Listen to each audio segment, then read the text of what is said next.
Good morning बच्चों। आज की क्लास में हम पढ़ेंगे वर्ण और स्वर। आज हमारा पाठ 2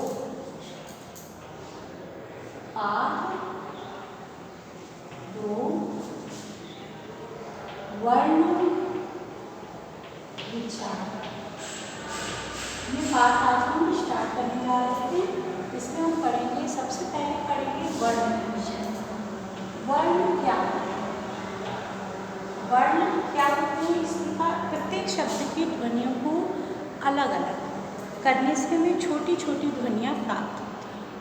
जैसे क, ख, ग, घ, ङ, छोटा बड़ा, ये सब क्या है? वर्णमाला के जितने भी अक्षर हैं इन सबको हम कहते हैं वर्ण। क्या कहते हैं? वर्ण। तो वर्ण क्या है? भाषा की सबसे छोटी इकाई को हम वर्ण कहते हैं। जैसे इसमें हम वर्ण की कोई भाषा लिखेंगे,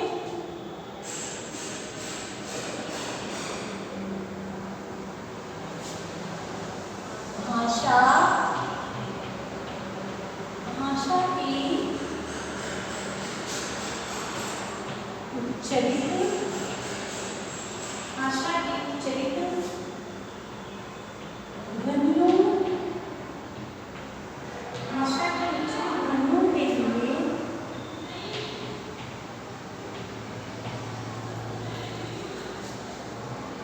बनाए गए, भाषा की उच्चरित ध्वनियों के लिए बनाए गए लिपि चिन्ह, लिपि चिन्ह वर्ण कहलाते हैं। वर्ण कहलाते हैं। अर्थात वर्ण क्या होते हैं? भाषा की सबसे छोटी इकाई होती है। सिंपल शब्दों में उसी को हम वर्ण कहते हैं। या फिर भाषा की उच्चरित ध्वनियों के लिए जो लिपि चिन्ह बनाए गए हैं उन्हें हम वर्ण कहते हैं। अब हिंदी वर्णमाला में वर्ण जो होते हैं कितने प्रकार के होते हैं? स्वर और व्यंजन। तो हिंदी की वर्णमाला स्वर और व्यंजन से मिलकर के बनी हुई है। वर्ण के भेद। वर्ण के 2 भेद हैं, स्वर, आज हम पढ़ेंगे ना स्वर, और दूसरा भेद होता है व्यंजन। ठीक, ऐसे भी इसको लिख सकते हैं व्यंजन, स्वर और व्यंजन। अब देखिए इसमें ही कुछ होते हैं ग्रही स्वर, जैसे आ, अनुस्वार, आहा। अब देखिए स्वर इसमें कौन कौन से हैं? छोटा, बड़ा, छोटी, बड़ी, छोटा ऊ, बड़ा ऊ, ऋषि, ए, ऐ, ओ और औ। उनकी संख्या 11 है। ये हिंदी भाषा में इतने स्वर होते हैं। अब देखिए इसके अलावा है अनुस्वार। व्यंजन व्यंजन में पर है अनुस्वार। अनुस्वार कौन कौन से हैं? और विसर्ग, एक इसमें शब्द छूट जाता है आहा, इसे हम कहते हैं विसर्ग। अनुस्वार और विसर्ग। अब है अनुनासिक। इसका उच्चारण नाक और मुंह के द्वारा किया जाता है, जैसे आहा। ठीक है, इसकी मात्रा जो होती है ये चल रही है, इसको कहते हैं अनुनासिक। तो ये स्वर के साथ आ से अंधा तक के जितने भी अक्षर होते हैं उनमें कुछ स्वर होते हैं, और एक इसमें अनुस्वार होता है, दूसरा विसर्ग होता है, तीसरा इसमें अनुनासिक होता है।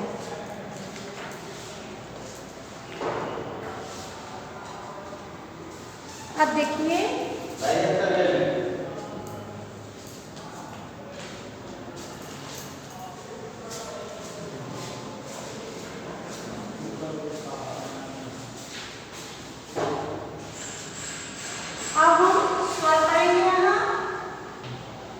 स्वर। स्वर होते हैं हमारे संख्या में टोटल 11, जिसमें ह्रस्व स्वर और दीर्घ स्वर। कौन कौन से स्वर हैं? ह्रस्व स्वर और दीर्घ स्वर। ह्रस्व स्वर और दीर्घ स्वर। तो इसमें ये वे स्वर है जिनके उच्चारण में ह्रस्व स्वर क्या है? ऐसे स्वर जिनके उच्चारण में बहुत कम समय लगता है, जिसमें कौन कौन से अक्षर आते हैं? आ, ई, उ, ऋषि। आ, ई, उ और ऋषि, ये ह्रस्व स्वर। अब दीर्घ का मतलब होता है बड़ा, अर्थात जिसको बोलने में समय बहुत अधिक लगता है उसे हम कहते हैं दीर्घ स्वर। जैसे बड़ा, बड़ी, छोटा ऊ, ए, ओ और औ। ये क्या है? दीर्घ स्वर है। इनकी संख्या है 7। कितनी संख्या है इनकी? 7 होती है और इनकी संख्या होती है टोटल 4। 7 4 11। तो ये ह्रस्व स्वर है हमारे और ये दीर्घ स्वर है। इनको आपको देखना है और समझना, याद भी रखना है। अब देखिए, स्वर के साथ होती है स्वर की कुछ मात्राएं, जिससे हम भाषा का ज्ञान प्राप्त करते हैं।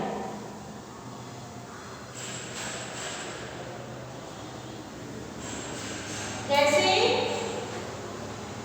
स्वर, व, मात्राएं। जब स्वर व्यंजन के साथ मिल जाते हैं तो उनका आकार, प्रकार, रूप बदल जाता है। उसी को हम मात्रा भी कहते हैं। जैसे छोटा, इसकी कोई मात्रा नहीं है। बड़ा, ये बड़े आ की मात्रा है। छोटी, ये छोटी की मात्रा है। बड़ी, आप सभी ने पढ़ी होगी बड़ी की मात्रा। छोटा ऊ, बड़ा ऊ, ऋषि, ए, ओ, औ। ठीक है। अब देखिए, ये छोटे ऊ की मात्रा, ये बड़े ऊ की मात्रा और ये ऐसे ऋषि की मात्रा लगाई जाती है। ये ए की मात्रा है, ए, ओ और ये औ की मात्रा। अब है हमारा अनुस्वार। अभी मैंने आपको बताया था कि अनुस्वार क्या होते हैं। इसकी एक छोटी सी बिंदी लगाई जाती है। ठीक है। अब देखिए, एक ऐसा नासिक के व्यंजन है, अर्थात नाक के द्वारा बोला जाने वाला, जो स्वतंत्र रूप में उच्चारित नहीं हो सकता। उसका उच्चारण उस परिवेश के अनुसार तय होता है जिसमें वो आ रहा है। हिंदी में 2 स्थानों पर आता है, शब्दांत में, शब्द के अंत में। जैसे हिंदी में ये 2 जगह आता है, शब्दांत, शब्द के अंत में। जैसे अहम, स्वयं। ठीक है। आखिर में लगाया जा रहा है पुस्तकम। ठीक। अब देखिए, अनुस्वार शब्द के दूसरा इसका प्रयोग है। ये शब्द के अंत में शब्दांत और ये शब्द के मध्य में, अर्थात बीच में। कैसे इसका प्रयोग हम करेंगे? जैसे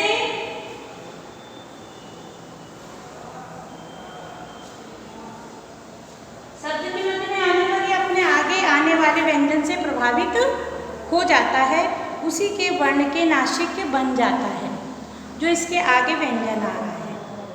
जैसे वर्ग के व्यंजन के पहले जैसे पंकज, कैसे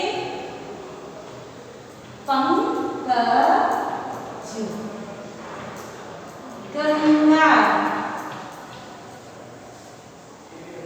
जैसे चंचल, चंचल, कंघा, जंघा, और पंजाब, पंडित, अंडा आदि शब्दों में ये मध्य में लगाया जाता है।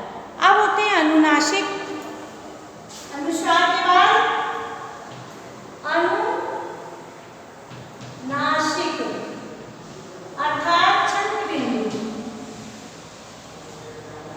सभी नासिकाग्रत स्वर अनुनासिक कहलाते हैं। उच्चारण करते समय हवा कहाँ से निकलती है? मुंह के साथ नाक से भी बाहर निकलती है, इन्हें हम अनुनासिक कहते हैं। जैसे आंसू, कैसे इनका प्रयोग होता है? जैसे आंसू, आँख, हंसना आदि। इस तरीके से हम इनका प्रयोग कर सकते हैं अनुनासिक। ठीक है, ये थोड़ा सा हो गया अनुनासिक।